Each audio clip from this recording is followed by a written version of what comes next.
A late-night argument in a cold Colorado home turns into tragedy when a pregnant wife collapses to the floor in shock, and only minutes later she loses the baby she had prayed for every single day. In the most painful moment of her life, she looks up and sees the man who once vowed to protect her, standing there with a cold smile, as if her suffering had nothing to do with him. He believes she will stay quiet. He believes he can force her to sign divorce papers and bury everything before anyone discovers the truth. But he has no idea who he just provoked, because this woman is about to expose every lie he ever built. What follows is a battle of power, betrayal, and unforgiving justice, and trust me, the moment the truth explodes in that courtroom will leave you breathless. Tell us what time you are listening and where you are tuning in from. Drop a comment below, we would love to hear from you.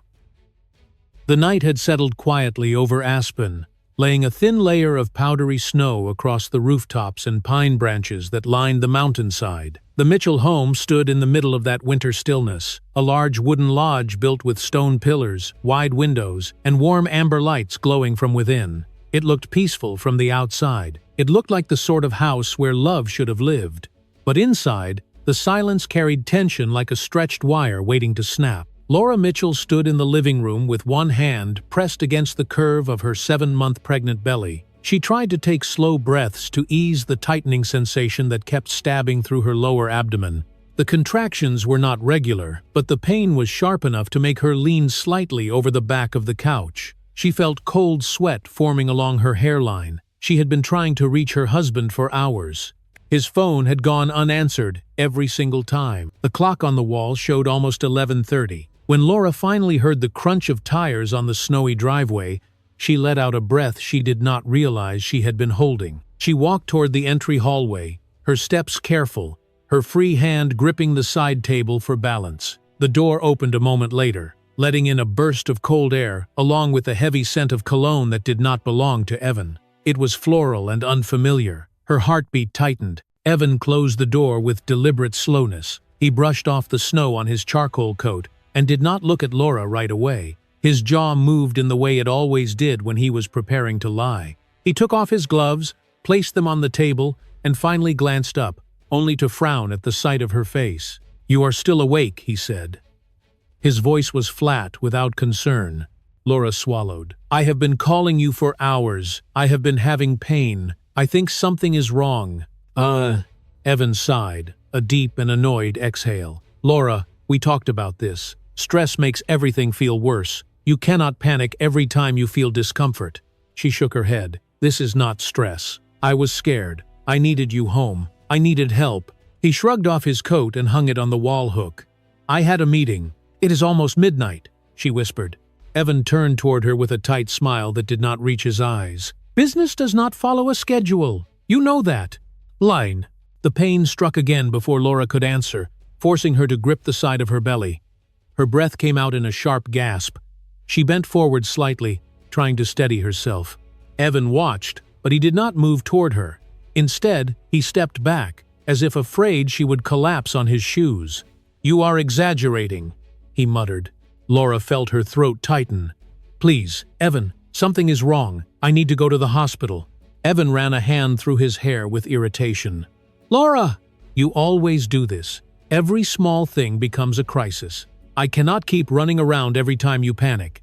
"It is not small," she cried. "Please just help me to the car." But instead of helping her, he walked into the kitchen. She heard the fridge door open, then the sound of a bottle cap twisting. The casual clink of glass made something in her chest break. She took a trembling breath and tried to move toward him. The sharp pain struck again, harder than before, so strong that her legs buckled. She reached out instinctively, her hand catching the edge of the kitchen counter, but her grip slipped. Her body hit the hardwood floor with a dull thud. The impact made her cry out. A wave of fear washed over her, cold and suffocating. She tried to pull herself up, breathing in short, panicked bursts. Evan set down his bottle and stared at her with a frustrated expression. "Get up, Laura," he said. "You are scaring yourself for no reason." "I cannot," she whispered. "It hurts. Evan, please." Her voice cracked around the edges, filled with desperation. Only then did Evan finally walk over. He crouched halfway, grabbed her arm roughly, and tried to pull her up. The force made her gasp and clutch her abdomen. She felt something shift inside her, something heavy and wrong. She nearly collapsed again, and Evan swore under his breath. "This is ridiculous," he snapped. "Fine, I will take you, but if this is another overreaction..." Laura could not listen to the rest. Her world had already narrowed to pain and fear. She leaned against the passenger seat as Evan helped her into the car. Snowflakes drifted softly against the windshield, while Evan slammed the door and walked around to the driver's side. The engine roared to life. The drive to the hospital should have taken 15 minutes. Evan drove fast, but every minute felt like a lifetime. Laura held her stomach and tried to breathe evenly. Tears streamed down her face. She whispered to her unborn child, begging silently, helplessly. She felt the warmth of her tears on her hands, felt the panic growing with every passing second. When they reached the emergency entrance, Evan parked abruptly. Nurses rushed forward when they saw Laura's condition. They brought a stretcher and lifted her carefully. Her vision blurred at the edges as she tried to call out. She reached a hand toward Evan. He stayed near the car, arms crossed, expression tight with irritation rather than fear. Inside the bright white ER, machines beeped, and gloves snapped as nurses and doctors worked. Laura heard fragments of voices, blood pressure dropping. 7 months. Get ultrasound now. She felt cold gel on her abdomen. She tried to look at the screen, but her vision pulsed. The doctor stepped back slowly. His face shifted in a way that told her everything before he spoke. He removed his gloves and approached her bed.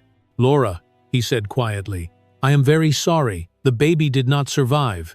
Her scream filled the room. It rose from a place so deep inside her that it felt like her soul tearing open. She reached for her belly, her voice cracking into sobs. Her body shook with the force of her grief. The nurses lowered their eyes. The doctor squeezed her hand. Evan entered the room finally. He stood near the doorway, not touching her, not asking if she was all right. His face was blank, almost bored. Laura could not stop crying. The room spun. The light felt too bright. Her world had ended in that moment. She tried to breathe, but could not. She tried to speak, but nothing came. All she felt was the emptiness inside her, and the cold presence of her husband who did not care. The scene blurred as tears filled her eyes. She lay helpless on the hospital bed, while the life she had hoped for slipped away into the sterile white air. And that was how her nightmare truly began. The morning light filtered weakly through the blinds of the recovery room, creating thin lines of brightness across the pale walls. The hospital in Aspen was always quiet in the early hours, but this morning felt even more still, as if the building itself was holding its breath. Laura lay on the raised bed, propped slightly upright by pillows. Her eyes were half open but unfocused. She felt as if she were floating somewhere far outside her own body. Every part of her felt heavy. Her limbs ached. Her throat was dry. Her heart felt as if it had stopped moving altogether. The room smelled faintly of disinfectant. A soft beeping came from the monitor beside her bed, steady and calm, completely unaffected by the disaster that had taken place inside her chest. Laura blinked slowly, trying to settle her gaze on the ceiling. She remembered the doctor's words from the night before. The memory returned like a cold blade pressing against her skin. She closed her eyes tightly, but the pain inside her chest pulsed stronger than the physical ache in her abdomen. She wondered where Evan was. She wondered if he felt even a fraction of what she felt. She doubted it. She had not seen him since he walked out of the emergency room after the doctor told them about the baby. He had not stayed through the night.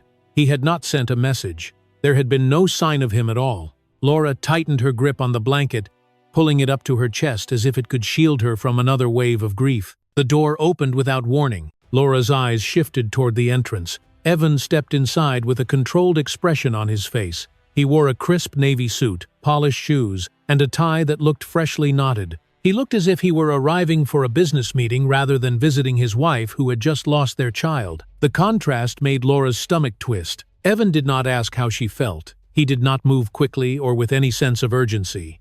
Instead, he walked slowly to the foot of her bed, carrying a leather folder tucked under his arm. His footsteps were soft on the linoleum floor, but each step felt like a weight pressing down on her lung. Laura swallowed and tried to speak. Her voice came out thin and cracked. "You came back." Evan nodded once. His tone was sharp, practical, and cold. "Yes, We need to discuss something important." She noticed the leather folder and felt a ripple of unease slide across her skin. "What is that?" Evan opened the folder and pulled out a stack of documents. He placed them on her lap with a smooth, practiced motion. The papers felt heavy, even though they barely weighed anything. Laura looked down at the bold print on the first page. Her breath caught in her throat. Divorce petition. Her hands trembled. "Evan, what is this?"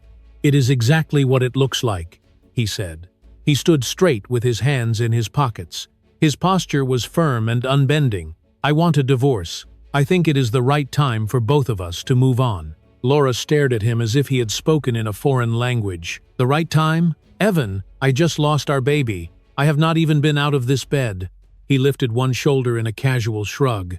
"I know the timing is not ideal, but it is necessary. Our marriage has not been working for a long time. The miscarriage, it confirms that the stress has been too much. This is the cleanest way forward." Her eyes filled with tears. "You waited until today to bring this to me, after everything that happened." Evan looked at her as if he were observing a stranger rather than the woman he had once vowed to protect. "There is no reason to delay. The sooner you sign, the smoother this will be. I have arranged financial support for a short period of time to help you transition. You will not be left without anything unless you make this difficult." Laura felt as if she had been punched in the chest. "I cannot believe you are doing this now. I am still bleeding. I cannot even think straight. You want me to sign divorce papers?" Evan took the top sheet and pointed at the signature line. "Yes, it is best for both of us." Laura shook her head slowly. "No, Evan, I cannot do this now. I cannot even breathe without hurting. You should not be asking me to do something like this." Evan's expression hardened. "If you do not sign, you need to understand what that means. I have already spoken to my attorneys. They can file for full dissolution without your cooperation. They can also present evidence that you have not been emotionally stable for months. It will not look good for you." Laura stared at him, stunned. "You are threatening me." "I am giving you options," he replied. "Sign now and this ends quietly. Refuse, and you will face a legal battle that you cannot win." Her tears slipped down her cheeks. "You know I am not unstable. You know what I have been going through." Evan's face remained empty of empathy. "Perception is what matters, and legally, I can support that perception." Laura lowered her gaze to the papers. The words swam in front of her eyes. Her fingers trembled so badly she could barely hold the edge of the document. She felt smaller than she had ever felt in her life. She felt abandoned in a way that made her whole world tilt sideways. She whispered, "Why are you doing this to me?" Evan stepped back toward the door. "Because this marriage is over. The sooner you accept that, the better." Laura lifted her head. "You are leaving again?" "I have a meeting," Evan said. "I will check in later to see if you have signed." He opened the door. The sound was soft, almost gentle, but it echoed inside Laura's fractured mind like a slam. Evan walked out without looking back. The door closed behind him. The room returned to silence. The monitor beeped steadily. The lights hummed faintly above her. Laura stared at the divorce papers lying on her lap. Her tears soaked into the corner of the first page. The cold air of the recovery room wrapped around her as if the world itself had pulled away from her. She did not feel alive. She felt frozen, abandoned, and utterly alone. And the worst part was knowing that this was only the beginning of what Evan planned to do to her. The afternoon light filtered through the hospital curtains and cast a thin golden stripe across Laura's blanket, but it brought no warmth to her body. The room was quiet except for the low hum of the heater and the occasional beep from the monitor beside her bed. Her eyes were swollen from crying, and her lips were dry from long hours of silence. She had barely slept. She had barely spoken. She had spent most of the day staring at the ceiling as if the answers to her misery might appear there in the patterned tiles. But the only thing she felt was emptiness. The loss of her baby hung over her like a storm cloud. She could still hear the doctor's words. She could still hear her own scream echoing inside her skull. She pressed a hand against her chest and tried to steady her breathing. Every inhale brought a new wave of grief. Every exhale left her feeling weaker. She could not imagine a pain deeper than this. She was wrong. Her phone buzzed on the table beside her. The sound startled her. She reached over slowly and picked it up, hoping to see a name that might offer comfort, but the message she found was brief and cold. It was from a family friend asking if she was all right because they had heard she had been struggling with her emotions for months. Laura blinked at the screen. Confusion crept over her face. She tried to read the message again, but the words seemed wrong. They seemed like they were talking about someone else. She lowered the phone and stared ahead. A strange uneasiness settled in her stomach. She wondered who had told them such a thing. She did not have to think long. Her mind went to Evan, the man who had walked into her hospital room that morning with divorce papers, as if they were a simple business form. The man who had left the room without a single glance at her pain. Her phone vibrated again. This time, it was another acquaintance. Their message was similar. They had heard she had been unstable. They had heard she had put too much emotional pressure on herself. They had heard the miscarriage had been her own doing. Her blood ran cold. She dropped the phone on the blanket and pressed her trembling hands to her face. She knew what was happening. Evan was starting something. He was crafting his version of the truth. He was building a story where he was the victim of a fragile, unstable wife who had made life unbearable for him. He was protecting himself, and he was blaming her.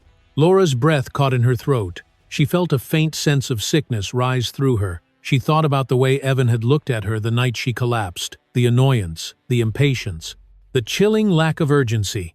She thought about the way he had practically forced the divorce papers onto her lap. Now he was spreading lies to make sure no one would believe her when she tried to defend herself. A soft chime interrupted her thoughts. Her phone screen lit up again. This time the message was from an unknown number. It read only 2 words: "Stop fighting." The letters stared back at her like a threat. Her hands shook as she held the phone. She felt the walls of the room closing in on her. She set the phone down and wrapped her arms around her stomach, trying to calm the panic that was rising inside her. Her heart raced. Her breathing quickened. She felt as if someone had placed a heavy hand on her chest and was pushing down slowly. She got out of bed with effort and walked toward the small bathroom mirror. Her bare feet touched the cold floor. When she looked at herself, she almost did not recognize the woman staring back. Her eyes were red and hollow. Her cheeks were pale. Her hair hung limply around her shoulders. She looked fragile. She looked haunted. She looked exactly like the person Evan wanted the world to believe she was. But she knew the truth. She remembered the night in pieces, the cold smell of his cologne, the bitterness in his voice, the way he had pulled her arm, the sharp pain that had followed, the way her knees had buckled, the way she had begged him to take her to the hospital. She had tried to block it out, but the memory returned with a painful clarity that made her grip the edge of the sink to keep herself steady. What if he had caused the fall? What if he had known exactly what he was doing? What if the loss of their baby had not been an accident at all? A trembling breath escaped her lips. The thought felt too horrible to accept, but the memory was clear. His grip had been strong. The shove had been sudden. The pain had come right after. She felt tears gather in her eyes as she relived the moment. Her reflection blurred with each tear that fell. A knock sounded at the door of her room. Laura turned quickly, expecting a nurse. But when the door opened, no one entered. Instead, an orderly placed a small stack of folders on the counter and walked away. She did not pay much attention until she saw the logo of Evan's company on the top folder. Her pulse quickened. She reached for the folder, opened it, and saw that it contained older financial reports and documents she had not looked at in months. Why were they here? Had Evan dropped them off earlier? Was he removing files from the house? Was he hiding something? Her stomach twisted again. Everything felt connected to something larger and darker than she had imagined. She put the folder aside and sat back on the bed.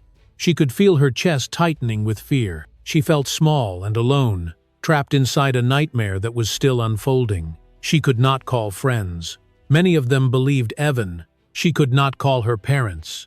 They lived thousands of miles away and did not know the full story. For the first time, the truth felt like something she no longer had the strength to hold on to. But then she thought of Mark. Her older brother had always protected her when they were young. He had always been the one person who saw through lies and manipulation. She knew he would believe her. She knew he would not be fooled by Evan's polished appearance or rehearsed charm. He would not be swayed by false narratives or carefully planted rumors. With shaking hands, she picked up her phone. She opened her messages and typed slowly, her fingers trembling with every word. "Mark, I need you. I am scared." She stared at the message for a long moment before pressing send. When she set the phone down, she held it against her chest and closed her eyes. She had never felt more alone, but she had never needed help more than she did now. And somewhere deep inside her broken heart, a small spark of hope flickered. Snow fell in slow drifting flakes across the highway as Mark Caldwell gripped the steering wheel of his aging Ford SUV. The headlights cut through the darkness, revealing only a narrow ribbon of road winding through the Colorado mountains. The night around him was silent except for the low hum of the engine and the crunch of snow beneath the tires. But inside his chest, nothing felt silent. His heart pounded with a steady force that matched the urgency driving him forward. Laura's message repeated in his mind again and again. "Mark, I need you. I am scared." He had seen his sister cry before, but never like this. Never with fear hidden in every letter. Never with that raw plea for help. He had left Denver within 10 minutes of reading it. There had been no hesitation, no second thoughts.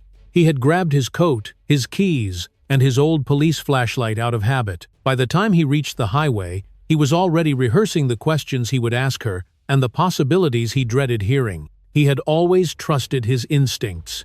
Years in the police force had sharpened them, and those instincts were screaming now that something was terribly wrong.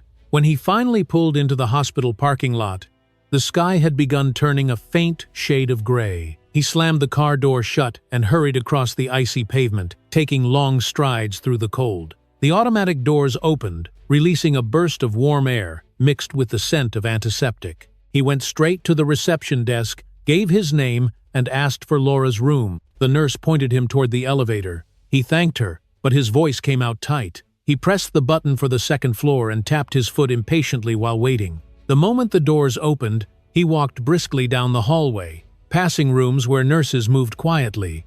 He reached Laura's door and paused for a breath, bracing himself.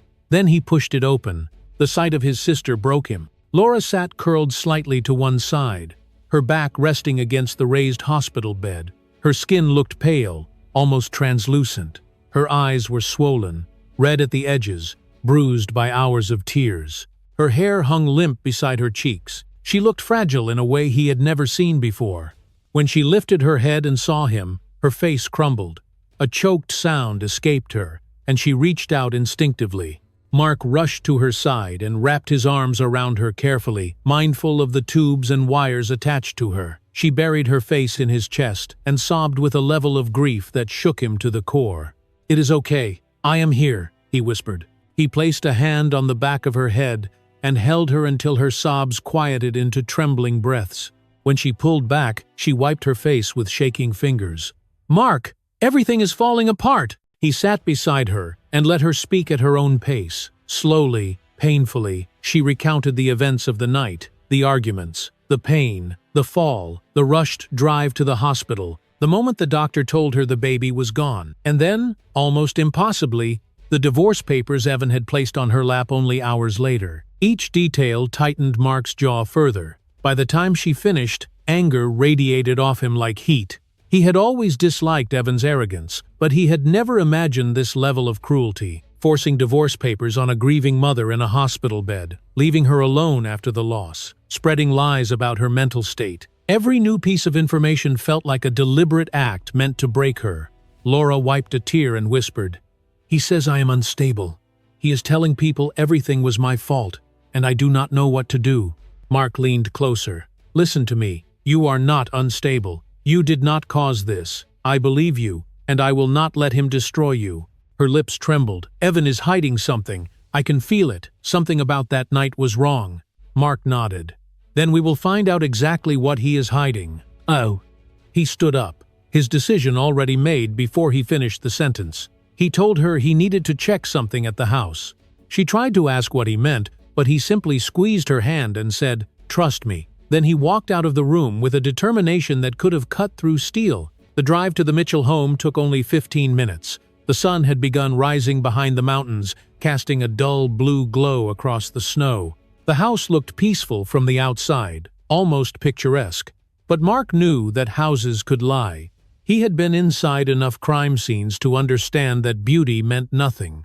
He approached the front door and immediately noticed the new lock. Fresh metal, new shine, no scratches. This had been changed recently. Evan did not want Laura coming back inside. Mark reached into his pocket for the tools he had used countless times in his earlier years, and within moments the door clicked open. Inside, the house was spotless, too spotless. The kitchen counter looked polished, the floors wiped, the air faintly smelling of cleaning agents. Mark scanned the room carefully. His training kicked in. He looked for disruptions in patterns, scratches on surfaces, items out of place. He moved from room to room, studying everything. Then he entered the living room and saw a small object lying behind a cabinet. He crouched down and pulled it out. A tiny camera, the portable kind often used for home monitoring. The lens was cracked, but a faint green light blinked weakly on the side. Mark stared at it for a long moment. Cameras did not end up behind cabinets by accident. Someone had tried to hide it. Someone had tried to destroy it. But they had not finished the job. He stood up and continued searching. In the hallway near the kitchen, he noticed a faint streak along the floor that looked like a mark from a shoe being dragged. He knelt, touched the surface, and saw a subtle difference in texture. It had been wiped but not fully removed. It matched exactly where Laura had said she fell. He also checked the office where important files were kept. Several folders were missing from the drawer. Financial reports, contracts, documents related to Evan's recent business expansion. Someone had taken them, someone who did not want Laura to see them. Everything pointed to the same conclusion. Evan had not only lied, he had covered tracks. And he had done it all before the sun had risen. Mark took the camera and headed back to his SUV. Every step echoed with certainty. He now had the first real piece of evidence. He could feel it. He could feel the truth creeping closer. When he returned to the hospital, Laura looked up with tired eyes. He sat beside her, holding the small camera between his fingers. "I found this," he said quietly. Laura stared at it, her fear giving way to something new. Hope. Mark leaned in. Whatever Evan tried to hide, this might show it. "I promise you, I will find the truth. You are not alone anymore." She closed her eyes and let out a shaky breath. For the first time in days, the room felt less cold. Mark stood, ready to begin the real fight. The tiny green light on the camera blinked softly in his hand. And for the first time, there was a glimmer of light in Laura's darkness. The sky over Denver was a dull shade of gray when Mark pulled into the narrow alley behind a small brick building that housed a private digital forensics lab. Frost covered the window frames, and thin wisps of cold air curled upward each time he exhaled. He stepped out of his SUV and carried the small, damaged camera in his gloved hand. The building looked unremarkable, but he knew very well who worked inside. It was a place he had relied on many times during his years as a police officer. A place where evidence came back to life even after someone attempted to destroy it. He walked up the short set of steps and knocked twice. A moment later, the door unlocked, and a man in his late 50s appeared. His name was Henry Lawson. He had a neatly trimmed beard, glasses perched low on his nose, and a quiet intensity in his eyes that always made him look like he was studying everything at once. He recognized Mark immediately. "You still find trouble even after leaving the department," Henry said with a faint smile. Mark did not smile back. He handed him the camera. "I need whatever you can get off this." Henry's expression shifted when he saw the state of the device. The lens was cracked. The casing had deep scratches. It appeared to have been thrown with significant force. Henry tilted it in his hand and nodded. "Come in, let us see what we have." End of Crabble. Mark followed him through the dim hallway into a cluttered room filled with workstations, cables, open circuit boards, and humming servers. The air smelled faintly of warm metal. Henry sat at his main desk, switched on a bright lamp, and began opening the device with small precision tools. Mark stood behind him, arms crossed tightly, eyes focused. He could feel the tension tightening his shoulders as each minute passed. Henry worked in silence, prying off the damaged casing, exposing the internal chip and memory unit. After several minutes, he connected the components to a specialized recovery system that lit up with a series of soft beeps. Henry typed quickly. "Looks like someone tried to wipe it clean. Deleted files, overwritten data, they knew what they were doing." Mark felt a wave of anger rise in his chest. "Can you get anything back?" "I will try," Henry said, "but there is no guarantee." "Oh." Mark paced behind him, unable to stay still. He kept thinking of Laura's face that morning, pale and terrified. He kept hearing her voice in his head, trembling as she described what Evan had done. If this camera held even a hint of the truth, then everything could change. Everything Laura endured might finally have a voice. While Henry worked, Mark stepped aside and called Laura to check on her. She picked up after several rings, and the weakness in her voice was enough to make his throat tighten. "I am still at the hospital," she whispered. "They said I can stay another night if I need to." "You will stay as long as you need," Mark replied. "I want you safe." Before he could ask more, the hospital phone beeped in the background. "Mark, hold on! Someone from Evan's lawyer's office is calling. They have called twice today." Mark's stomach stiffened. "Do not answer." "No." But she already had. He heard the fear in her voice as she returned to the call. "They said if I do not sign the papers, they will take this to court. They said they have evidence I am emotionally unstable. They said I will not get anything. Mark, I do not know what to do." He clenched his jaw until it ached. "Listen to me. They are trying to scare you because they know something is wrong. You do not sign anything. You do not speak to them again."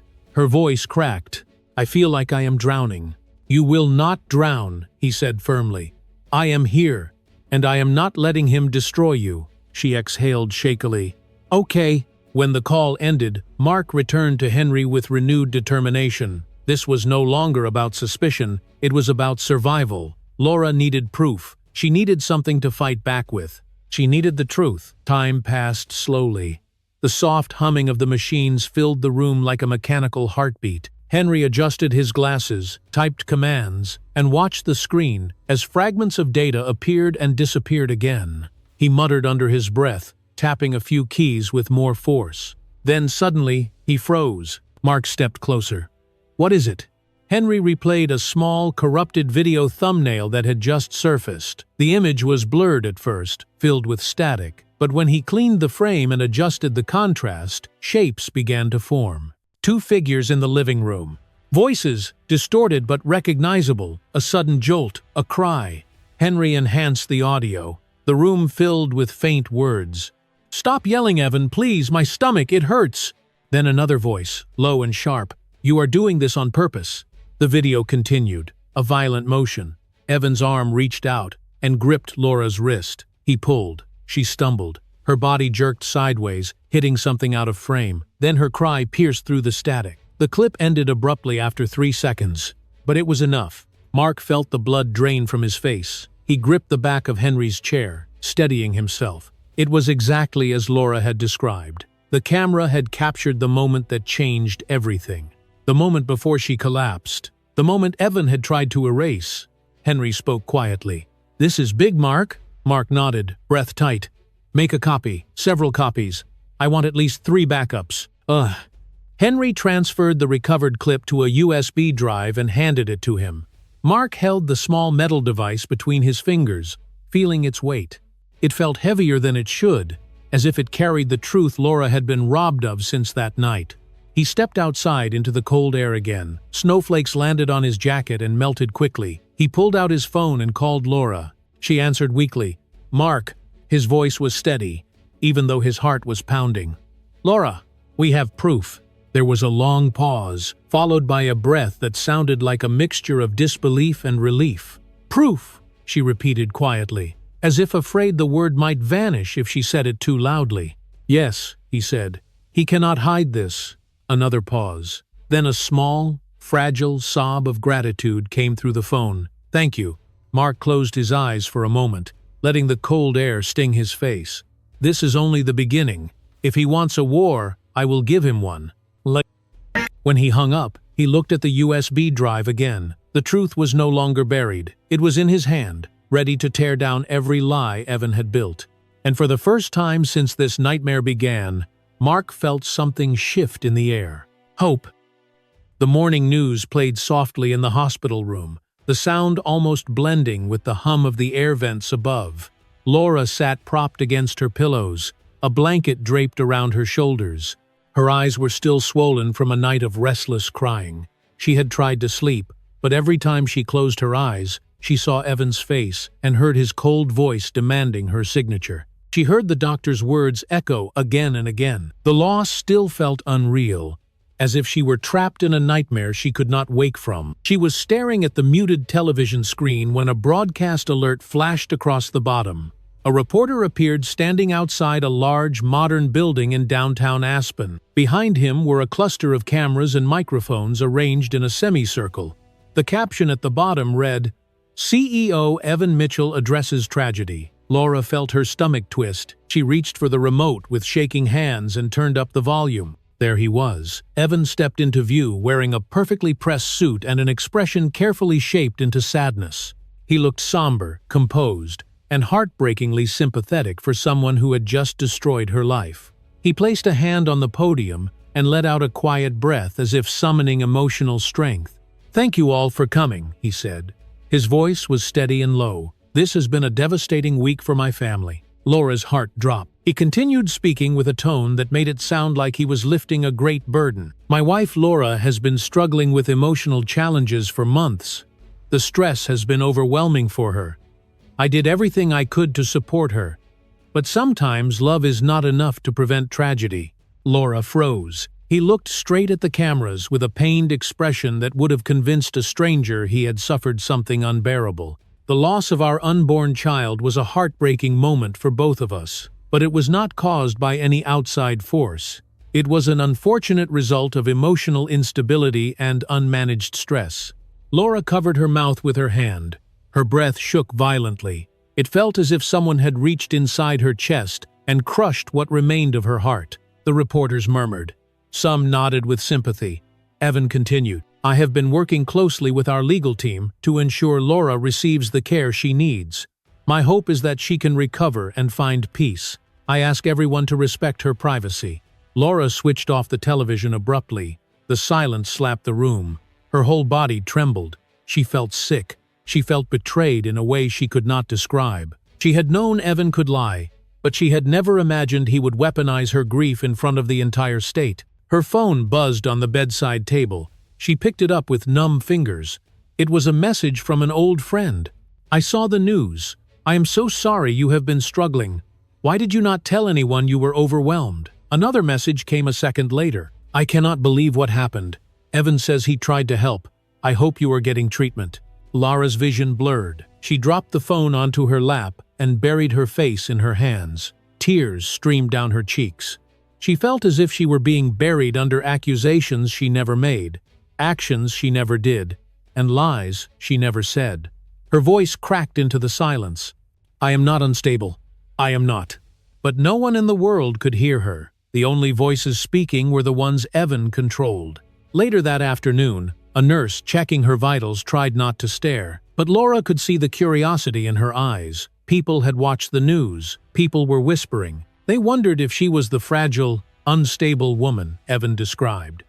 They wondered if the tragedy had been her fault. The thought made her chest tighten. She curled into herself and tried to breathe. Meanwhile, across town, Sabrina Coleman was helping Evan spread their story even further. She sat in her office with a smug smile, typing messages to colleagues. "It is so sad. Laura has been struggling for a long time. She had unpredictable behavior. Evan tried everything. I hope she finally gets help." Her posts on social media were even more calculated. She wrote vague messages about supporting women with emotional imbalances and praying for families under stress. Each one gathered sympathy from people who had no idea they were being manipulated. Within hours, gossip pages picked up the narrative. Online comments poured in. Some called Laura unstable, others called her irresponsible. A few defended her, but their voices were drowned out by the avalanche of speculation and assumptions. Back in the hospital, Laura forced herself to read none of it, but she could still feel it pressing against her like a weight. It was as if the entire world was folding in around her, tightening until she could not breathe. In the evening, one of the hospital administrators came into her room with a polite smile. "If you need psychiatric support, we can arrange it," she said gently. "We understand this is a difficult time." Laura bit down on her lips so hard she tasted blood. She clenched the blanket and shook her head. "I am not unstable," she whispered. "I am not what he says." The administrator nodded sympathetically but did not look convinced. After she left, Laura turned her face toward the window. The sky was dark. Snow continued to fall in thin sheets across the glass. The world outside moved on while she sat trapped in a cage of someone else's lies.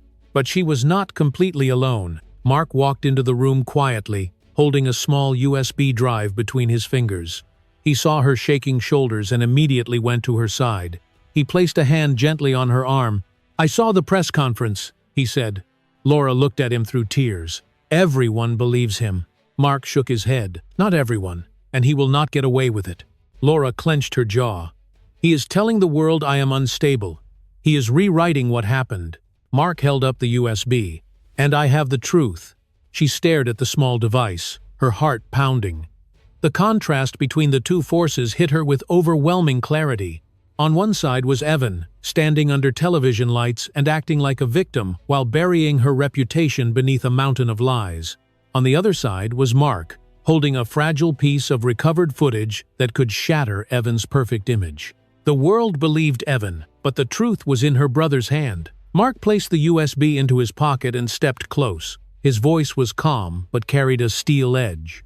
"Evan is fighting like this because he is scared. He knows we are close to exposing him. This is his last attempt to break you." Laura wiped her tears slowly. "I feel like he already has."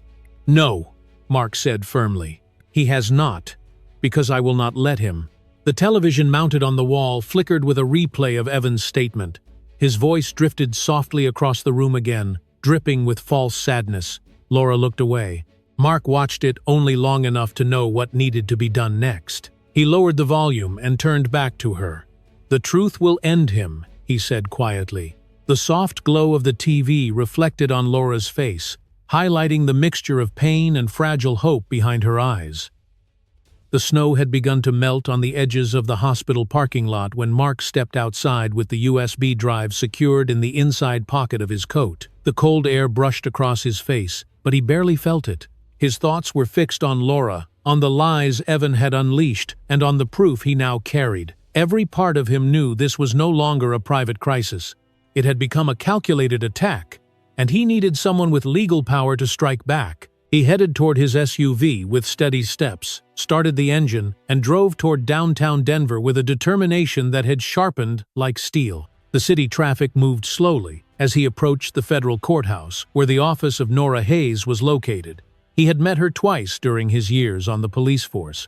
She was respected, relentless, and known for ripping apart cases where manipulation and abuse were buried under polished appearances. She was exactly the kind of person Laura needed. He parked in a metered spot, walked through the revolving doors, and approached the front desk.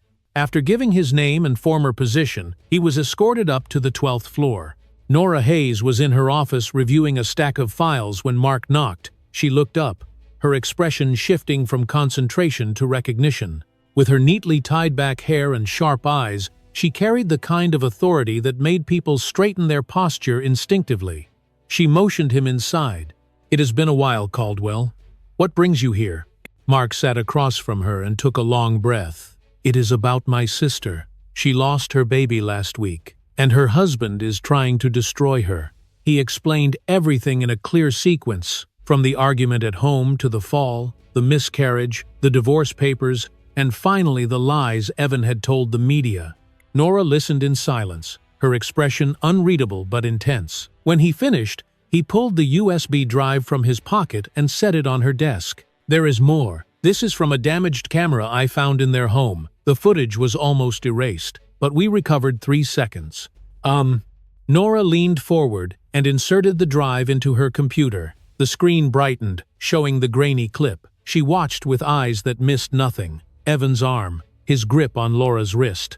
The violent tug, Laura stumbling sideways with a cry of pain. Nora replayed the clip twice, each time analyzing it with growing focus. When she turned back to Mark, her voice was firm. "This is not an accident. This is evidence of physical aggression, followed by injury. The fact that he attempted to destroy the camera elevates this.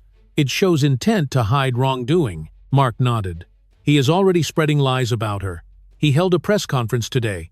He is preparing for something big." Nora pressed her lips together. "He is preparing to bury her reputation, and likely her rights to the marital estate." She stood up and walked to a cabinet filled with color-coded folders.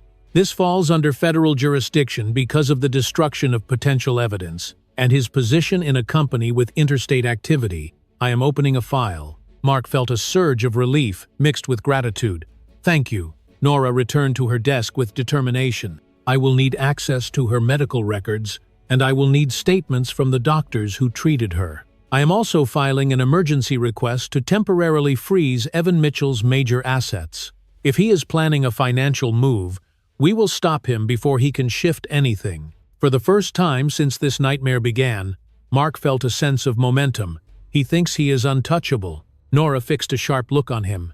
No one is untouchable. Across town, Sabrina Coleman sat in her apartment scrolling through her phone. The news coverage had doubled in the last 24 hours, and every headline built Evan's narrative further. She had helped him spread the rumors, and for a while, she enjoyed the feeling of control that came with it. But now the comments were becoming uglier. People were starting to ask deeper questions.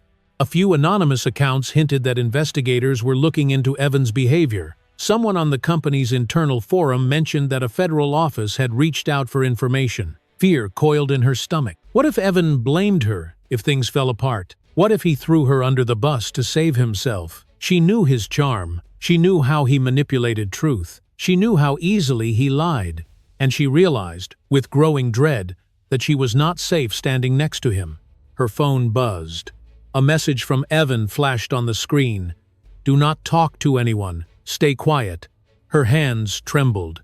She typed a message asking what was happening, but he did not respond. She sat frozen for a long moment before grabbing her coat and rushing out of the apartment. Later that afternoon, Mark was standing beside his SUV in the hospital parking lot when a small black sedan pulled into a corner spot.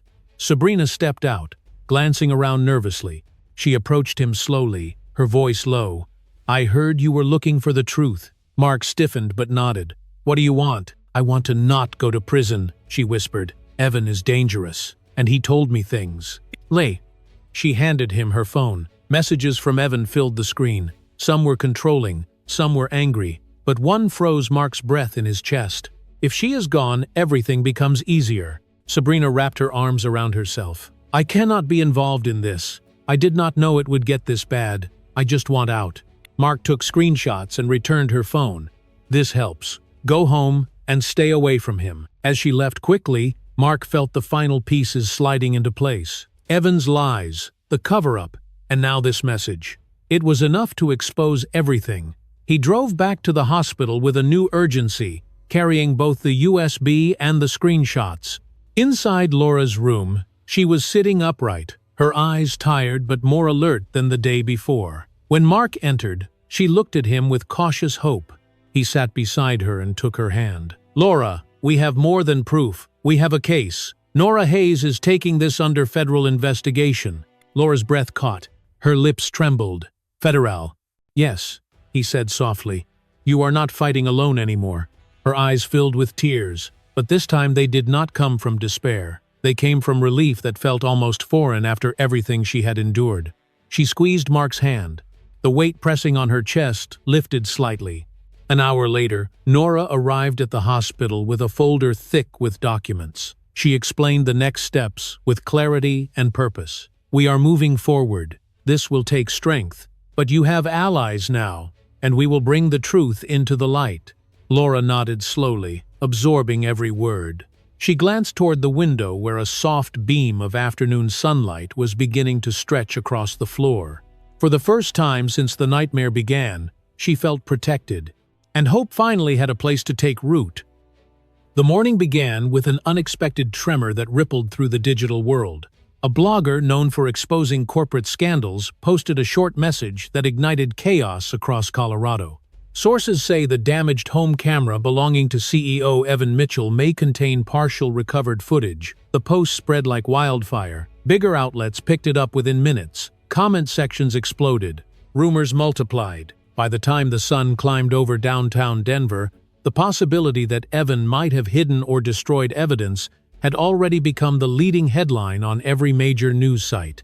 At the Mitchell Tech headquarters, Evan stood frozen in his glass office, staring at the screen of his tablet as the reports mounted. His jaw clenched so tightly that a vein pulsed visibly along his neck.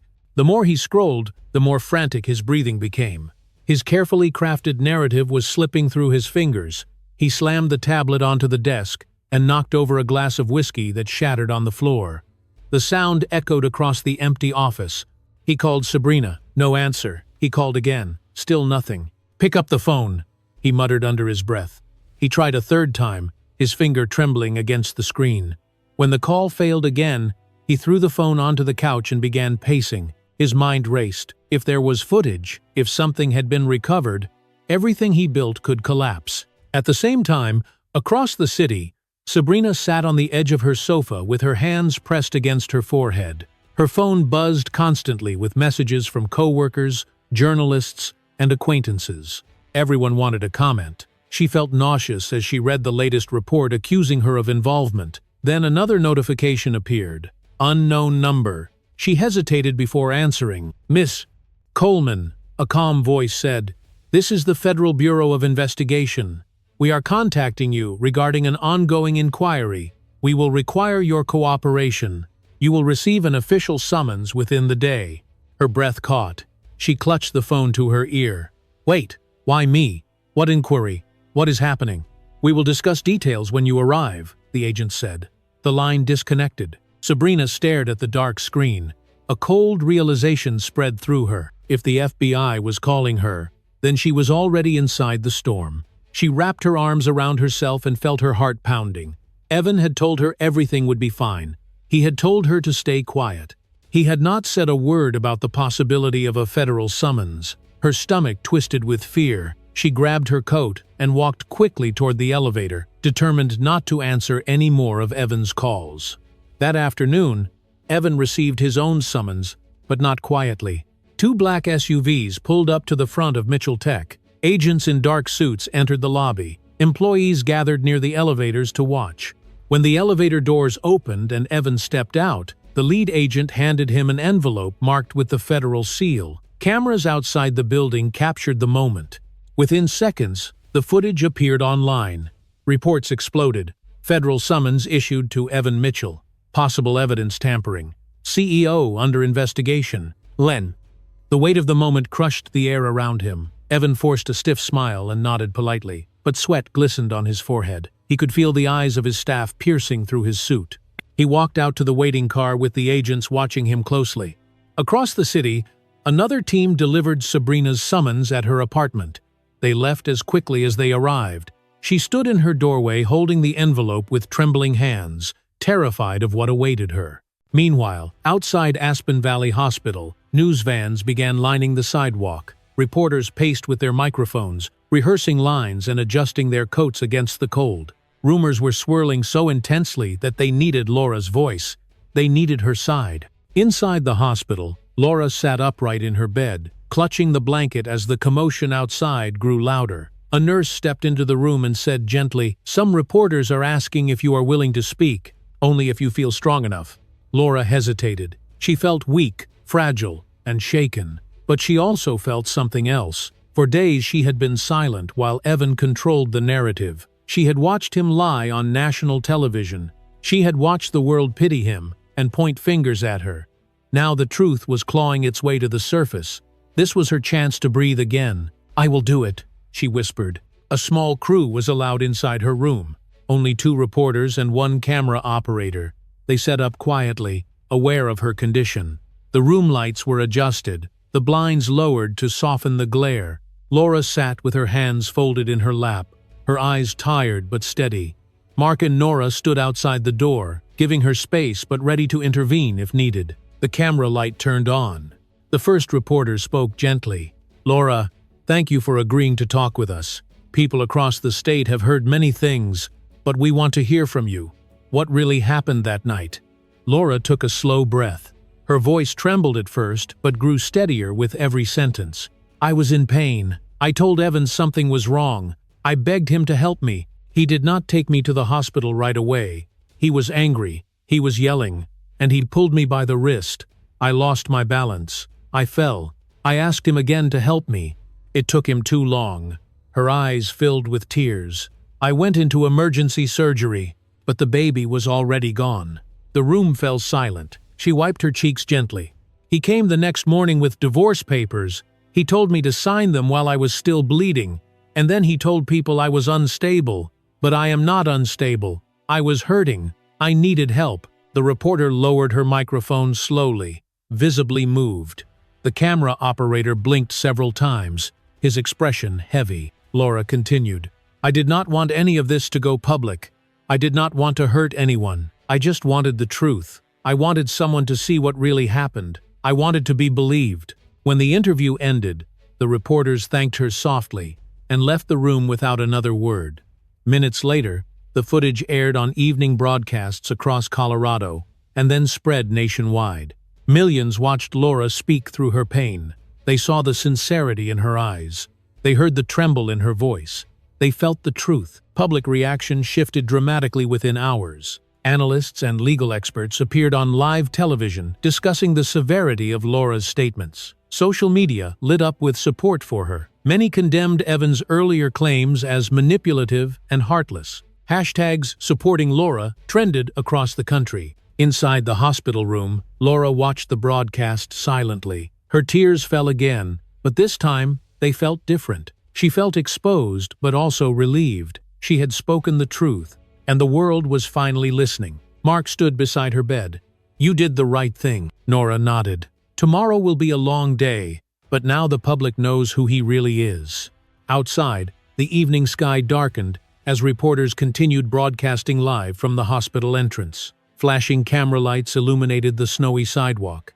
It looked like the center of a national storm, and Laura, still weak but no longer voiceless, felt the shift. The battle was no longer one-sided. The truth had finally begun to rise. The steps leading to the federal courthouse in Denver were crowded long before the sun rose. Reporters stood shoulder to shoulder in the cold morning air, adjusting their microphones and brushing snowflakes from their coats. Camera crews shifted their equipment while producers whispered instructions. Headlines scrolled across the live broadcasts. "Mitchell trial begins today. Key evidence expected in court. Public demands justice for Laura Caldwell." Huh? Inside the courthouse, the atmosphere was even more intense. The long marble hallways echoed with footsteps and hushed conversations. Observers filled every available seat in the main courtroom. Some leaned forward, gripping the edges of their benches, while others quietly reviewed printed summaries of the case. The weight of anticipation pressed over everyone present. Laura arrived with Mark at her side. She walked slowly but held her posture with dignity. Nora Hayes guided them toward the plaintiff's table. The courtroom lights were bright, reflecting off the polished wood and illuminating the solemn expression on Laura's face. Though still physically weak, she carried a calm determination that had grown stronger each day since she decided to speak publicly. She took her seat, breathed in, and steadied her hands on her lap. Moments later, the doors opened again. Evan entered with two attorneys at his sides. He looked nothing like the confident CEO who once commanded attention at press conferences. His suit hung loosely on him as if he had lost weight in only a few days. Dark shadows ringed his eyes. His gaze darted nervously around the room. The cameras outside had captured his arrival, and the evidence of panic was clear in every step he took. He sank into his chair, running a trembling hand over his mouth, trying and failing to gather composure. When the judge entered, everyone rose. The gavel struck, and the room fell silent. Nora stood first. She carried a thick binder filled with documents and evidence. Her voice carried authority when she began. She explained, point by point, the sequence of events that led to the tragic loss of Laura's child. She described the physical struggle captured in the recovered video. She described Evan's failure to provide timely medical care. She explained the attempt to destroy the camera that held the truth. She presented the pattern of manipulation that followed, including the false narrative Evan spread to the public. As Nora spoke, the judge listened with careful attention. Members of the jury shifted in their chairs, some exchanging uneasy looks. The observers leaned in closer.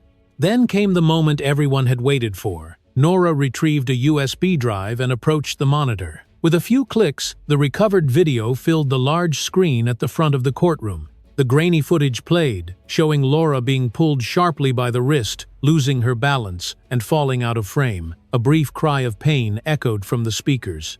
Gasps rippled through the room. Evan lowered his head, his shoulders curled inward. The truth was no longer something he could bend or conceal. When the video ended, Nora let the silence settle before calling the next witness. Sabrina Coleman walked toward the stand with unsteady legs. She clasped her hands together as she took her seat. Her voice shook as she answered the initial questions. But as the examination continued, her fear slowly transformed into remorse. Nora presented the printed messages. She asked Sabrina whether the words were authentic. Sabrina nodded, tears slipping down her cheeks. The courtroom listened as she read them aloud, her voice cracking. If she is gone, everything becomes easier. The words hung in the air like a smoke that refused to dissipate. Murmurs spread across the room. Evan stared at Sabrina with wide eyes, betrayed and shocked. Sabrina avoided his gaze and pressed a tissue to her face. She admitted that Evan had spoken about wanting the situation resolved in a way that removed Laura from his life. She explained that she had remained silent out of fear and loyalty, but could no longer defend him. Her testimony sent another wave of emotion through the courtroom. Next came the testimony of the emergency room physician. He described Laura's condition upon arrival, noting the delayed treatment. He explained the bruising on her wrist and its consistency with being pulled forcefully. He explained that if she had arrived sooner, the outcome might have been different. His medical authority reinforced what everyone had already witnessed in the video. Evan stood abruptly, pointing at the physician. "You don't know anything," he shouted. His voice echoed harshly across the room. She fell on her own." His outburst prompted immediate commands from his attorney to sit. The judge raised his voice, ordering silence. Evan's chest heaved as he collapsed into his chair, running both hands through his hair. His unraveling was visible for all to see. Finally, it was Laura's turn to speak. Mark helped her stand, and she walked slowly to the witness stand. Every eye in the room followed her. She placed her hand on the rail to steady herself. Her voice was soft at first. She told the court how she remembered the night. She described the fear she felt, the pain in her abdomen, the desperation when she begged Evan to take her to the hospital. She explained how she woke in the recovery room alone, only to face divorce papers placed on her lap hours after losing her child. Her voice grew stronger. She looked directly at Evan, though her eyes were gentle, not vengeful.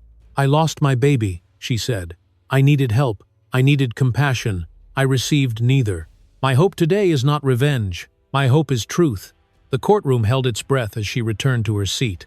The judge called for a brief recess. When everyone returned, the atmosphere had shifted. The truth had settled into every corner of the room, undeniable and heavy. The judge delivered the verdict with clarity.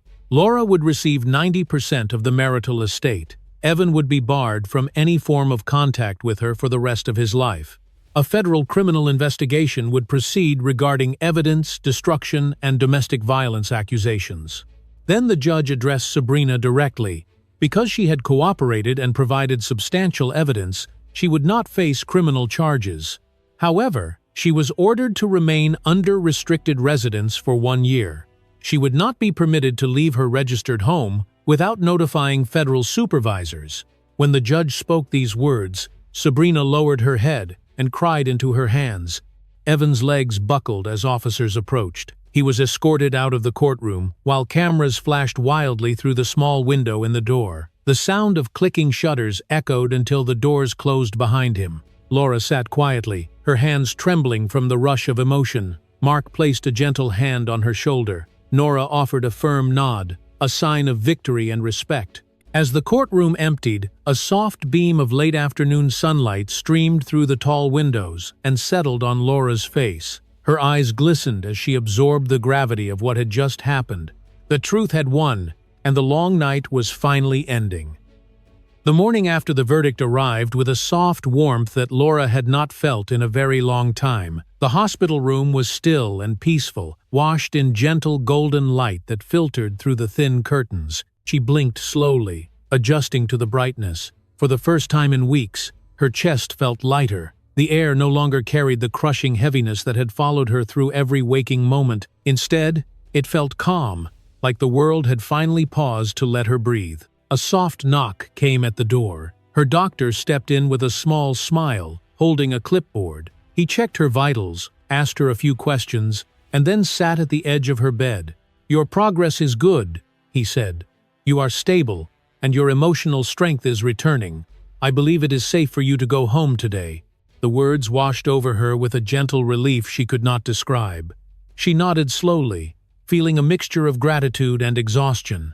Leaving the hospital felt symbolic, like stepping out of the shadows that had nearly consumed her. The doctor signed the final discharge papers and wished her well before leaving the room. Mark arrived soon after with a soft winter coat draped over his arm. He helped her sit up and ease into it. As he guided her toward the hallway, he kept his voice low and steady. "Take your time," he said.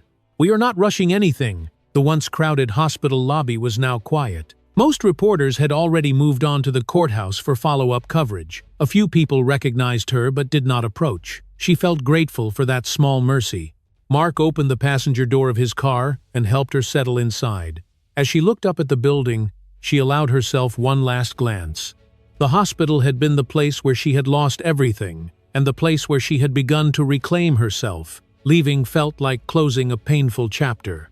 The drive to her parents' home was peaceful.